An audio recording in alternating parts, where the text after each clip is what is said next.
Wolverine has lived his whole life in non-stop wars.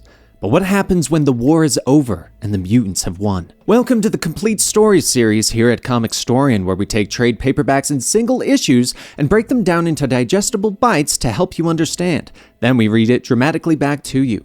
All alterations to the panels, text, and images are to prevent copyright problems, and all art is owned by its respective companies. In the main House of M story, we saw Wolverine jumping off the S.H.I.E.L.D. helicarrier. But what led up to this? What kind of life was he living in the House of M reality? Well, why don't we find out? High up above Manhattan aboard the S.H.I.E.L.D. mobile headquarters, Colonel Shaw asks, "Is there no audio?"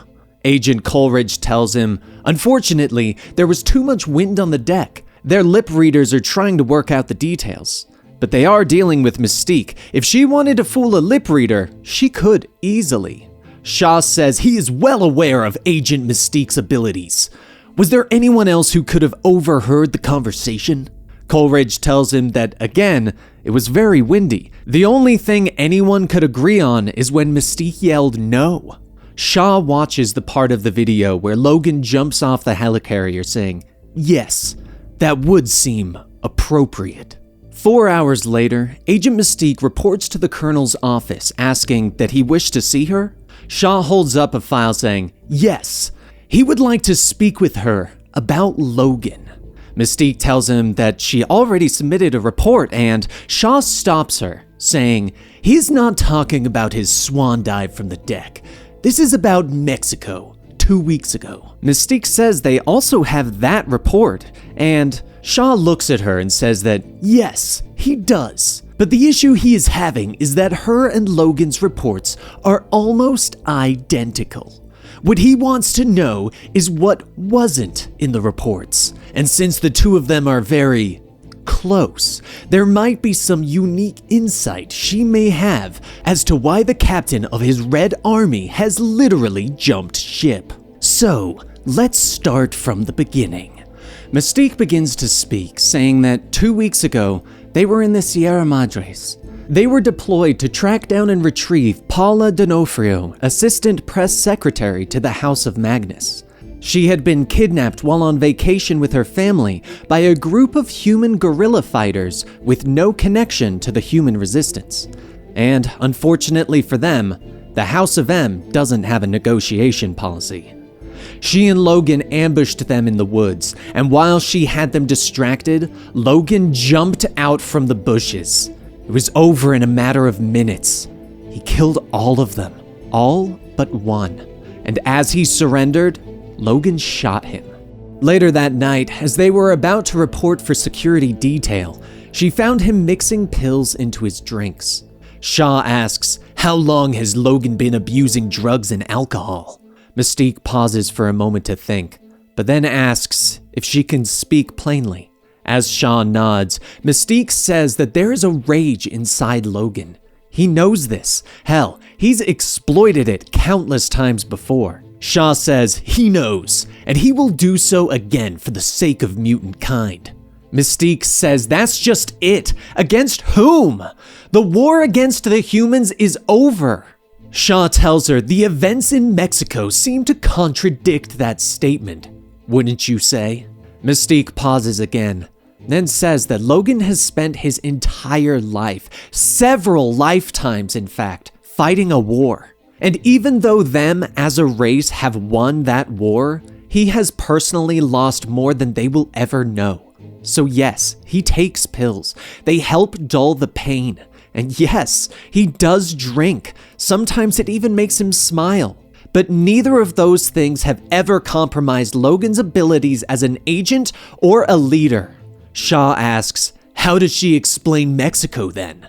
And Mystique scowls, saying, "They were all caught off guard that night." The Mexican government was throwing a dinner party hosted by the American embassy to celebrate the arrival of their new Sentinel, a gift from the House of Magnus. Lots of low-level diplomats. This was all just a glorified photo op, not really a state dinner. Since Logan and her were already in Mexico, they got folded into the security detail. The Marines were already there and had everything covered, so they were just more there as ambassadors of S.H.I.E.L.D. Their presence seemed redundant, and as far as they were concerned, their mission was already over. In retrospect, they should have taken the assignment much more seriously. As the night went on, Logan found himself at the bar. But even with the amount that he was drinking, he knew something was wrong. He just wasn't fast enough. The attack came out of nowhere, and weaponized corrosive acid was thrown on him. Whoever was behind this did their homework. While Logan's skin literally melted away, he was fighting as much as his body would let him until he finally collapsed. By the time the Resistance fighters made their presence known, they were surrounded. She managed to take form of one of the diplomats and gain control of the situation, but that's when the Marines came in and proceeded to do what Marines do. The entire thing happened in less than 30 minutes. Luckily, only 9 dignitaries were injured and only 10 were killed. But the dignitaries weren't the target.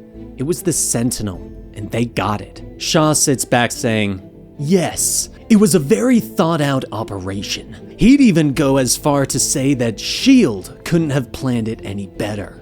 Mystique stares, asking if he's suggesting that. Shaw stops her, placing a photo on the desk, asking, "Does Logan ever talk about his past?" And Mystique says, "Not often." Shaw pushes the photo, saying he wanted her to take a look at the picture and see if there's anyone she recognizes. Mystique picks up the photo, saying, "Of course, that is the man responsible for the attack on the embassy." Before taking it, Shaw tells her to look again, particularly in the bottom left-hand corner. Mystique looks again, seeing Logan in it, and slams the photo down, saying, "For the last time, Logan had nothing to do with the attack. It was him. It was Nick Fury." Shaw sits back in his chair, saying, "Okay, so you're saying that Nick Fury was the mastermind behind the attack on the Mexican embassy and the subsequent theft of the Sentinels stationed there? And that there is, to the best of your knowledge, no collusion between Agent Wolverine and Nick Fury?" Mystique says that is exactly what she is saying. No collusion, period. Shaw reaches into his desk, saying, "I see. There's one problem with that. Nick Fury has been dead for almost 20 years. Once S.H.I.E.L.D. was given the green light to intensify the anti-human campaign, all non-mutant officers were rotated out of the field and debriefed, in most cases with a high-caliber slug to the base of the brain. Nick Fury, however, was a wholly different matter. His expertise was an invaluable asset to S.H.I.E.L.D., and they were not going to waste it. And the only way to get Nick to cooperate was to take his son as a suggestion piece." He was tasked with hand-picking candidates for the Red Guard. Once he had made an acceptable group, he would be free to go, while still being kept under surveillance. He was a strict commander, no nonsense, made the mutants listen to him. That was, until he met Cadet Wolverine. Logan was the smallest of the group, and Nick decided that he was going to be the one to lead the trainee squad. And it was on Fury's recommendation that Logan would be appointed head of the guard. Mystique says she wasn't aware that they were friends, and Shaw asks, "Friends? No. By all accounts, they absolutely hated each other, and the situation came to a head very quickly. Fury had told the squad that if any of them had any issues with each other, they would settle it out in a makeshift arena. One of the cadets asked, what if they have a problem with him? And Fury walked into the circle and waited. And sure enough, Logan decided he wasn't having any more of Fury's BS. The two scrapped, and Fury was in control for most of the fight. But Logan managed to overtake him, and, well, Mystique asks, did Logan kill Fury? And Shaw says, they don't know. Only one other possible suspect was ever identified. Travis Spangler, codename Earshot. One of the cadets that Fury literally brought to his knees in front of his teammates. The next day, Earshot didn't show up for training, and when Fury went looking for him, he walked into a trap. The gas depot has no smoking signs for a reason. Earshot later committed suicide 2 days before his court-martial. Mystique asks, Was Fury's body ever found?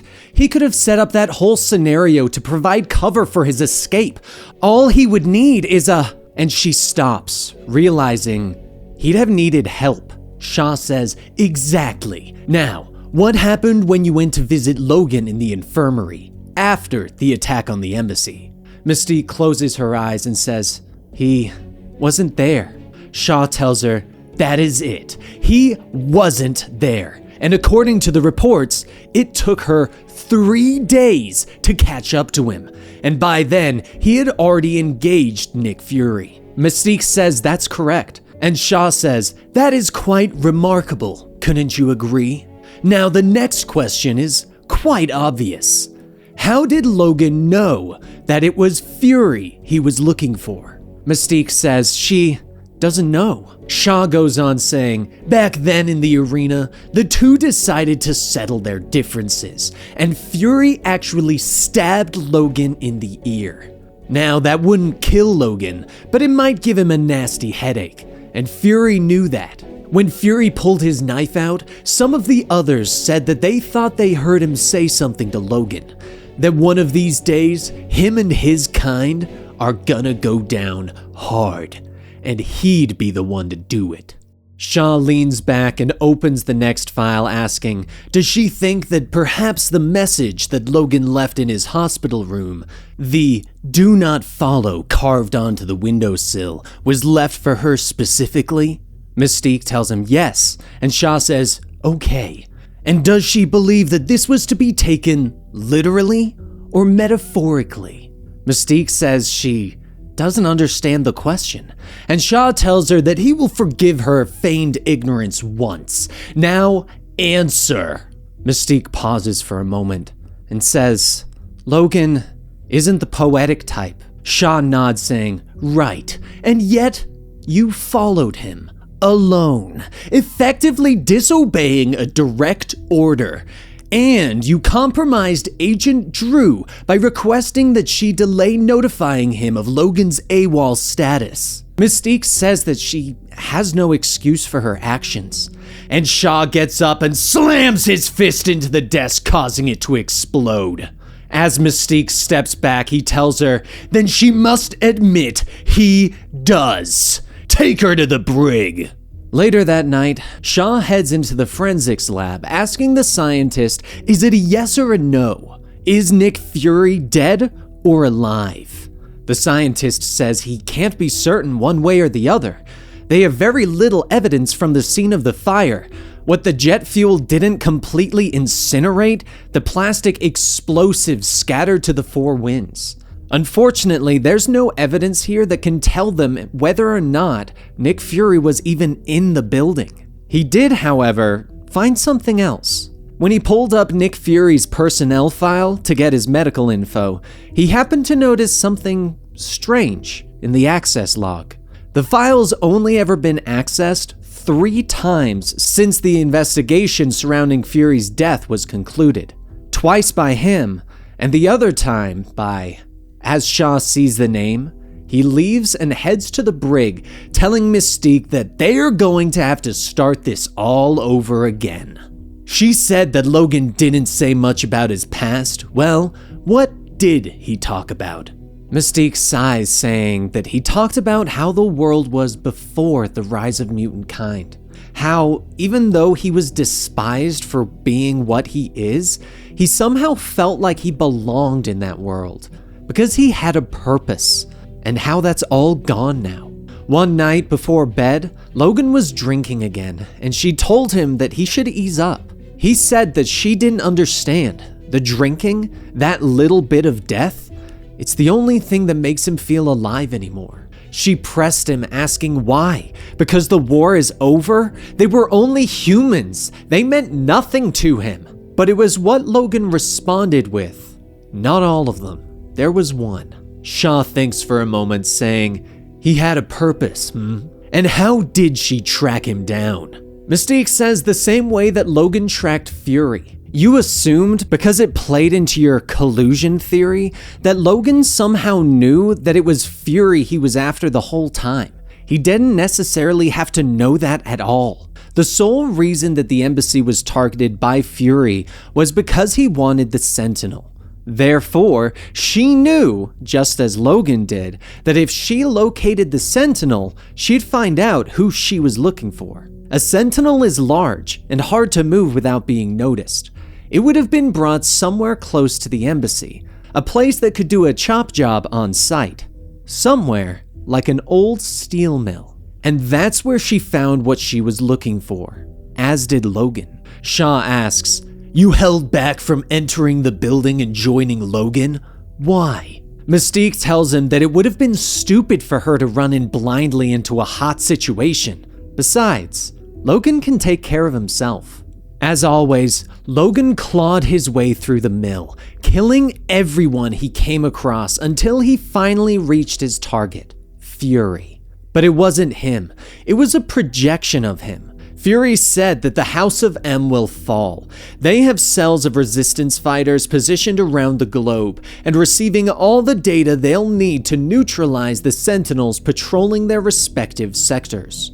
Once that's accomplished, the only thing standing between them and their ultimate goal is the Red Guard, meaning him, meaning nothing.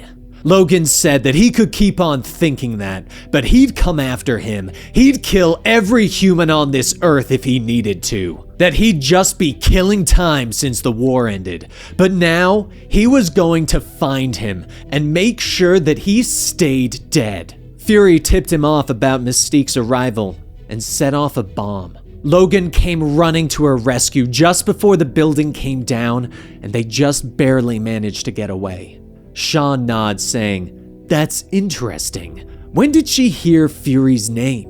And Mystique says when she entered the building and Logan yelled it. Shaw tells her, "No, it would have had to have been at least 2 months ago, because that's when you first accessed Fury's personnel file." Mystique says that she loves him, and Shaw says, "You love him? So you gave him the one thing that he could not live without. You gave him back his war. The attack on the Mexican embassy, possibly even the kidnapping, the theft and dismantling of the Sentinel, the showdown at the steel mill. You orchestrated all of it. You were Nick Fury." Mystique changes her form to Fury, saying, "Congratulations." In her defense, she only incurred human casualties, and the Sentinel specs, of course, were never transmitted. She destroyed the data personally. However, she is fully prepared to face the consequences of her actions, whatever they may be. Shaw waves to the guard, saying, "Good, you'll start immediately." As the cell opens, Mystique asks, "You're releasing me?" Shaw tells her, "That is correct, and you will start immediately. You send him on this chase, so you're going to bring him back." And that is the end of House of M Wolverine. Now, if you want to know the main story about Wolverine, that is in the main House of M story, where he does jump ship and eventually goes to find Luke Cage, and, well, you'll have to watch the rest of the video to find out what happens there. If you want to support the channel, you can do so by subscribing, liking the video, leaving a comment down below, and clicking that bell icon to get notifications. You can also help us by supporting us over at our Patreon, patreon.com/Comicstorian, where you can get early access ad-free versions of all of our videos. Thank you guys so much for listening today, and I will see you again next time.